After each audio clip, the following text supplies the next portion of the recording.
everyone, welcome. I'm Kira. In today's video, I'm going to share with you how to become a lawyer in Malaysia.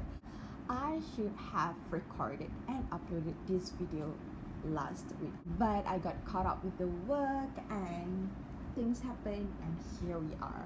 It's actually going to be my second year anniversary this October as a practicing lawyer. There are a lot of ways and paths that you can take in order to become a lawyer in Malaysia.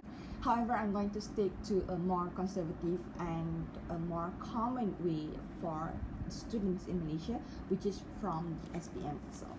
Number one, after SPM, you have to go through pre-university or choose the pre-university course to take. There are a lot of pre-university courses in Malaysia that you can choose from. For example, we have matriculation, we have foundation, which is Asasi. We also have STPM. These are, I believe, the shortest path that you can take in order to go immediately to a law degree. However, if you are not interested or not offered in these three, you can also opt in for a diploma before you sign up for your law degree. For me personally and most of my friends, we sign up for a foundation in law, which is Asasi in law, in a university. Usually the universities which offered a program of foundation would have so-called a conditional absorption system, whereby if you have met certain requirement, you can immediately be absorbed into the law school of that university. I believe for STPM, compared to matriculation and Asasi or foundation, it would take more than a year for you to finish that. But in terms of the subjects that you are studying, I believe STPM would be a better choice instead of matriculation.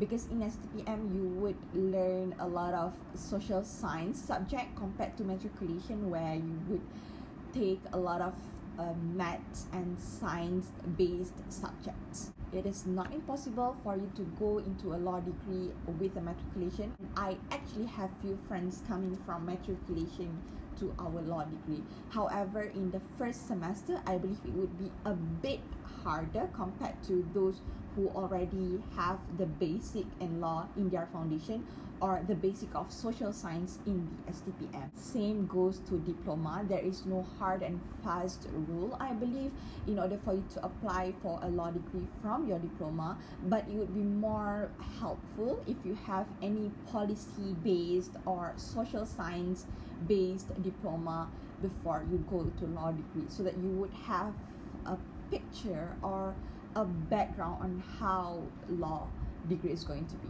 After finishing your pre-university courses or your diploma, in order for you to apply to a law degree in university of your choice, you would need to fulfill certain requirements of that university. Now, speaking locally, back in my day, I feel so old for saying that, but back in my day, after finishing my Asasi, so the minimum requirement that I would need to fulfill is having a 3.0 CGPA together with a band 4 MUAT, and also we will need to pass the interview before getting into the law school. That's for my university before. If you are from other pre-university courses such as STPM or matriculation, there are maybe a tighter or stricter competition there, but I believe it would be almost the same. The requirement might have changed a bit now because of the competition between the students nowadays, and I believe that my university have increased the requirement of band 4 MUAT to a band 5. So you would need to have a minimum of 3 pointers CGPA in your Asasi, and then for you to score a band 5 in your MUAT. This rule may also be applied on those who graduated from their diploma. But again, as I said, it would depend on the university of your choice on the requirements in order for you to pursue the law degree in their universities. Number 2 is for you to complete a recognized law degree, which is the most important part in order for you to become a lawyer. There is a requirement by the Legal Profession Qualifying Board, LPQB, in that you need to have a recognized law degree from a recognized university. This would apply to local universities as well as the international universities. Generally, you will need to complete your law degree in 3 to 4 years depending on the universities. For example, in my university, it offers a 4-year law degree, which consists of 3 years of theoretical academic year and also 1 professional year. For the universities which offered a 3+1, 1 being the professional year, the students graduated from these universities would be exempted from taking a CLP, which is a Certificate of Legal Practice. This 4 years program usually is offered in most local public universities. If you are in other universities which do not have this 1-year professional program, which means that your law degree would only last for 3 years, you would need to sit for a Certificate of Legal Practice (CLP) exam after you finish your law degree before you start your pupillage, which is the 3rd step.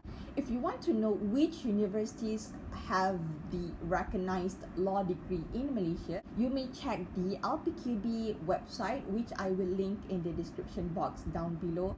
And I'm going to steer clear from sounding biased, so I'm not going to list down what universities are actually recognized by the LPQB and what are not. So you can check the recognized law degree in the LPQB website yourself. This is the requirement that you need to fulfill in order for you to become a lawyer in Malaysia, which means that if you have a Masters of Law, that doesn't count.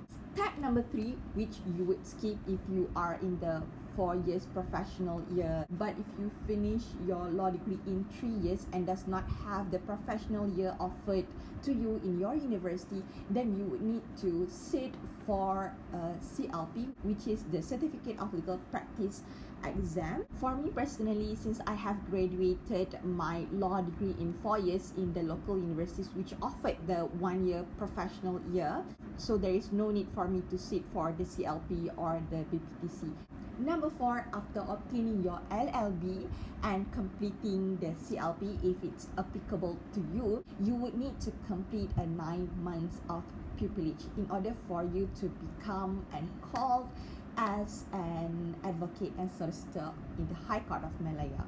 But if you are in Sabah and Sarawak, you would need to complete a 12 months pupillage program in the firm in Sabah and Sarawak for you to be called in as an advocate and solicitor in the High Court of Sabah and Sarawak.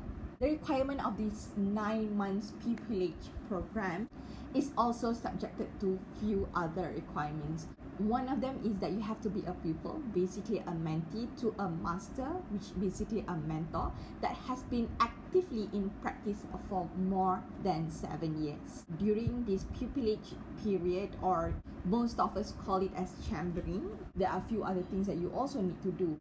For example, you would need to complete your legal aid. You would also need to sit for an ethics exam, complete the papers to file in the High Court. So during this pupillage or chambering, depending on the firm that you have choose, you may be exposed to various areas of law practice. For example, there are civil and commercial litigation, there is a criminal litigation, there is corporate and also conveyancing, among others. Some firms, especially big firms, have this area of law segregated in various departments. So if you join these firms, you may be subjected to rotation system, whereby you would undergo several departments during your 9 months of pupillage. However, if you do your pupillage in a firm which have a specialized area of law, say for example conveyancing, because you want to do conveyancing, then for the whole 9 months you would do and be exposed to the conveyancing practice. Most of the firms in Malaysia these days would pay you during your pupillage period, depending on where you live and the legal firm that you are attached to. After you end your 9 months of pupillage period, if you are in Semenanjung, or 12 months of pupillage if you are in Sabah and Sarawak, meeting all the requirements needed, such as the legal aid, the ethics exam, and furnishing all the relevant course papers for your admission, you would be called in as an advocate and solicitor of the High Court of Malaya or High Court of Sabah Sarawak in a ceremony which we call an admission to the bar. And to be able to practice as a lawyer, you would need to apply for the license and the insurance and whatnot, which would be done through the firm that you will be employed in. And so I believe that's about it briefly. Those are the requirements and the path that you will need to undergo in order to become a lawyer in Malaysia. Of course, there are different paths that you can take in order to become a lawyer in Malaysia. And what I have said just now is basically the simplest and most common way to do it, but it is not limited to that. To those who are watching these and are going to law school soon, I wish you all the best, and please strive hard, study hard, but also enjoy yourself in the law school, because for me personally, it was one of the best 4 to 5 years in my life. Thank you all for watching. I will see you in the next video. Bye-bye.